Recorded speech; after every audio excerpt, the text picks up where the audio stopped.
this is another thing that just goes into the writers not knowing what they're fucking talking about, not knowing what they're doing.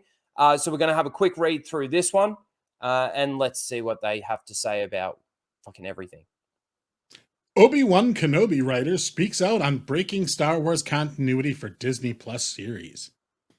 Star Wars is taking a deep dive into life after Order 66, the most failed operation in the Empire's history. In the new Disney Plus series, Obi-Wan Kenobi. This series sees Ewan McGregor reprise his beloved role for the prequel trilogy and fill some of the gaps between Star Wars Revenge of the Sith and Star Wars A New Hope. While this is a period of time fans have been excited to explore, it has also led to a couple of potential issues with the franchise's continuity, particularly when it comes to Darth Vader. For years, it has been understood that Obi-Wan and Darth Vader's showdown on the Death Star in A New Hope was the first time the two had seen each other since Anakin turned to the dark side. In Obi-Wan Kenobi's third episode, they reunite a decade after Mustafar.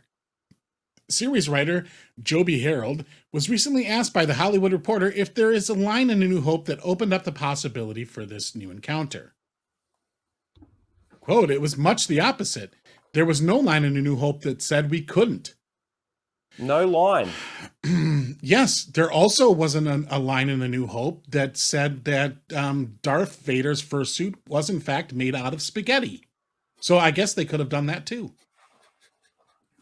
Yep. One could argue that Obi-Wan's from a certain point of view thing is obviously revisionist storytelling in regards to the original trilogy, or it's another way of saying there's gray areas and things we don't know.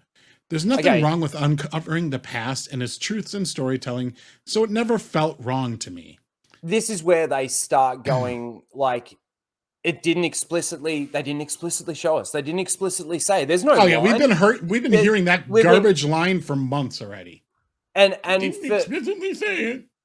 And well, like I said, they didn't say his suit wasn't made of spaghetti, so that could be true too. Then the thing about from a certain point of view, right? Yeah, like there is a certain point of view in storytelling. Obviously, there's different people's perspectives and all of this kind of thing.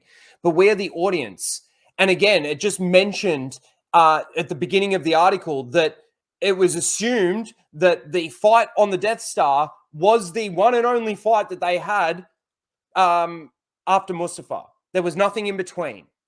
And up if you watch this Open Airlock Policies channel, I believe he has a short on it that's specifically like where it's like behind the scenes filming of Revenge of the Sith, and not only was it assumed correctly by the fans that it was the last time, it was the actors and the people producing Revenge of the Sith also believed that to be true. That's the Ewan McGregor interview, isn't it? Where he's sitting there and he goes, yeah, they tied it really well together with episode 4.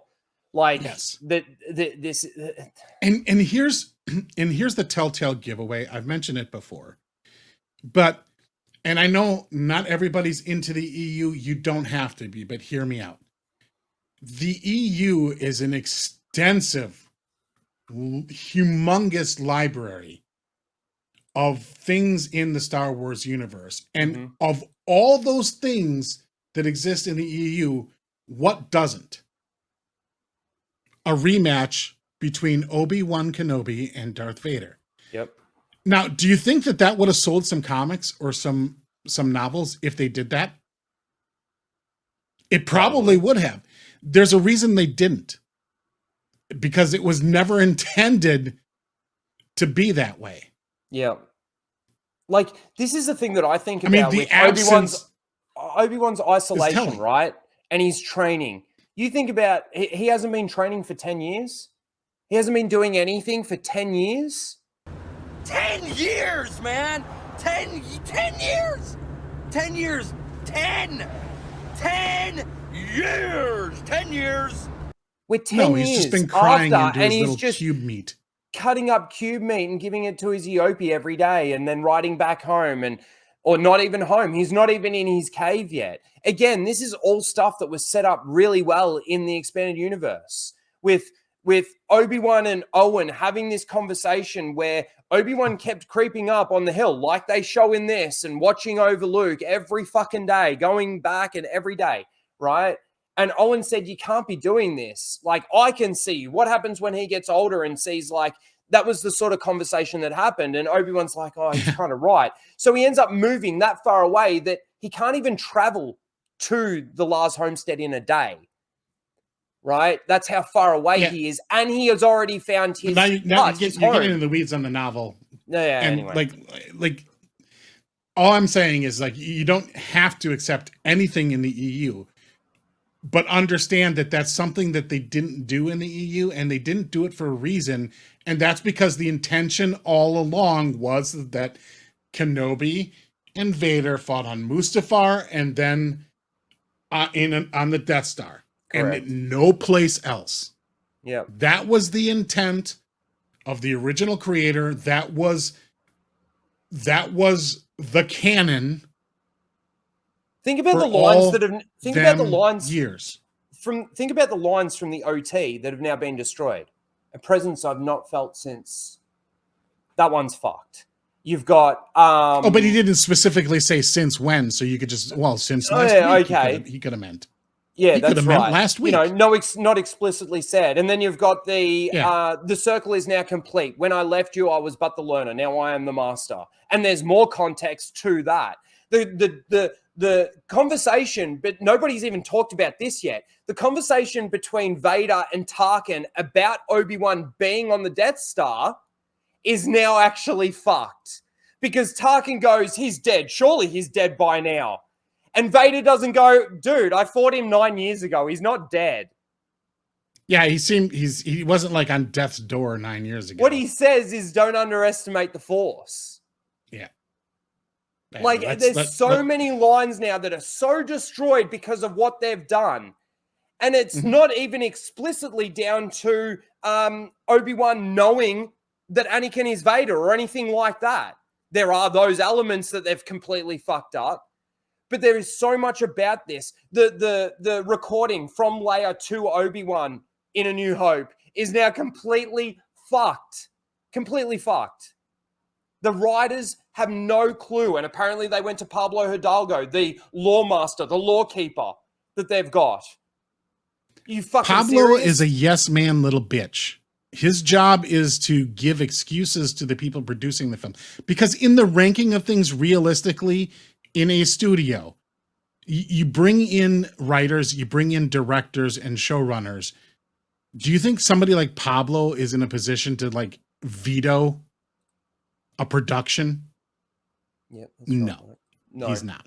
His job is to make it at least plausible, as ridiculous as it is, to allow something to exist rather than shoot down something. But let's continue on the article. Yeah. Because this next line, there's nothing that I feel like we violated at all. If anything, we've informed those scenes so that some of the choices that we've taken for granted in the original trilogy actually make more sense now. If you came to the entire Star Wars storytelling world fresh and watched it all the way through from episode 1, this would feel like a natural link between those trilogies.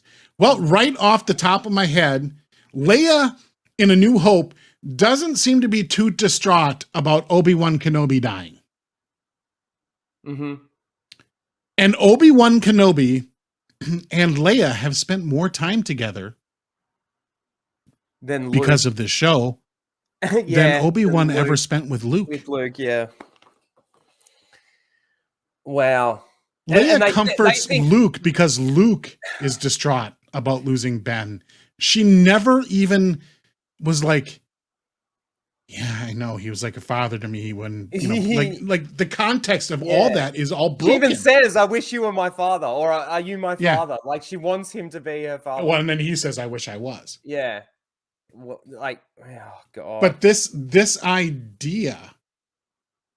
Well, and then like the Obi-Wan being so connected to Leia, then why does, and this is an issue even without this show a little bit, but this show makes it even worse, is like, you know, in Empire Strikes Back, Obi-Wan's like, that boy's our last hope, and Yoda's like, no, there's another. And like, where was the moment where like Ben slapped his ghost forehead and said, "Oh yeah, his sister." Yeah, I hung out with her for a while. She's Yeah. pretty cool.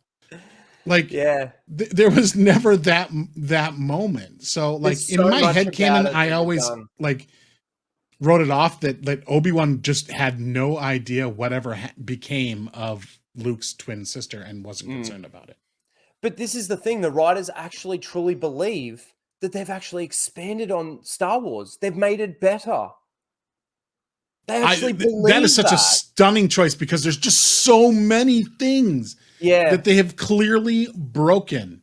And we're only 4 episodes into a 6-episode series.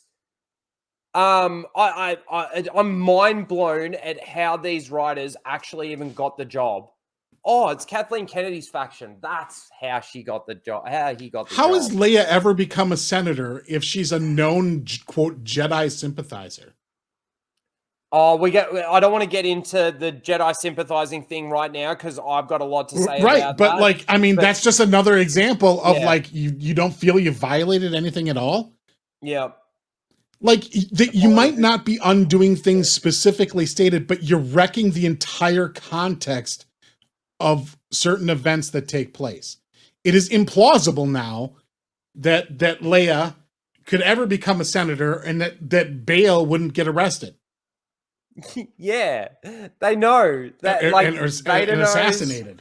Surely that means Palpatine knows, and I have no doubt that in normal Star Wars, Palpatine always had probably suspicions of Bail Organa. I believe that because they were always, alongside the Jedi and right there with supporting the Jedi and all of that sort of thing throughout the Clone Wars.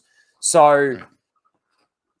Oh, man. Is there anything more to this article, or is it just these fucking writers? I think that's pretty much it. Oh, the 3rd episode of Obi-Wan Kenobi saw the titular Jedi come face-to-face with the former Padawan and reluctantly engage in a lightsaber duel. Yeah, I would say that reluctantly is putting it very lightly. Yeah. He ran away like a scared little bitch 3 times. Yeah. And never Darth actually, Vader was and set never on actually taking Kenobi engaged him. Ridiculous. But yeah, that's it for that one. That's it for that one. So once again, the writers still have no idea what they're talking about. They think that they've expanded on the lore, and they've expanded on the story and Star Wars and made Obi-Wan's story even better. And they think that it fits and slots in perfectly.